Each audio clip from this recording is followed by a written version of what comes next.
When people think about commercial real estate transactions, they often picture big milestones, the handshake between a buyer and seller, the ribbon cutting at a new business location.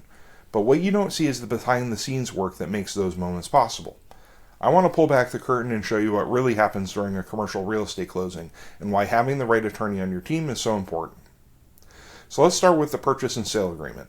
This document is the backbone of any real estate deal, whether it's for an office building, retail space, or industrial property. My job is to negotiate the terms, making sure that the agreement is fair and aligns with my client's goals. For example, if I'm working with a buyer, I'll ensure there's enough time built into their agreement for due diligence. Things like property inspections, zoning compliance, and reviewing financial records. On the seller side, I'm looking to minimize contingencies that might delay the deal or even put it at risk. Once the agreement is signed, the real work begins. One of the biggest components of a commercial closing is ensuring that all permits and licenses are in order. In Massachusetts, properties often have zoning restrictions like special permits or licenses tied to their use, like a liquor license for a restaurant or a hazardous material permit for an industrial site. This part of the process is critical. If the buyer doesn't have the proper approvals, they could face fines or even be forced to halt operations. I recently worked on a transaction where a zoning variance was necessary to expand a property's parking lot. We had to coordinate with the local zoning board and include specific language in the closing documents to protect my client's ability to move forward. Another big piece is managing title insurance and escrow accounts. A clean title is essential for any transaction. I review the title report to make sure there are no outstanding liens, encroachments, or other issues that could impact ownership. If problems arise, like an old easement that wasn't properly recorded, it's my job to resolve them before the closing. The same goes for escrow. This is where the purchase funds are held until all the conditions of the sale are met.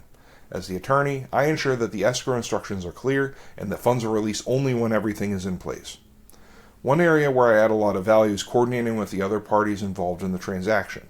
Commercial deals often have multiple stakeholders: buyers, sellers, lenders, brokers, sometimes even tenants. My role is to keep everyone on the same page and moving towards the finish line. For instance, if there's financing involved, I work closely with the lender to make sure that their requirements are met. That might include reviewing loan documents, addressing any environmental concerns, or ensuring that the property appraises for the purchase price. All this leads to the final step, the closing itself. By the time we get to the closing table, all the hard work has been done. The documents are signed, the funds are transferred, and the keys are finally handed over.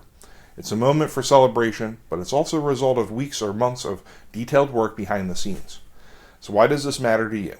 Because every detail in a commercial real estate transaction has the potential to impact your investment or your business. Without a skilled attorney guiding the process, you risk costly delays, unexpected liabilities, or even losing the deal altogether. If you're thinking about buying or selling commercial property, I'd love to help you navigate the process. From negotiating the purchase and sale agreement to ensuring a smooth closing, my goal is to protect your interests and set you up for success. Thanks for watching, and if you have any questions about commercial real estate, feel free to reach out. I'm here to help.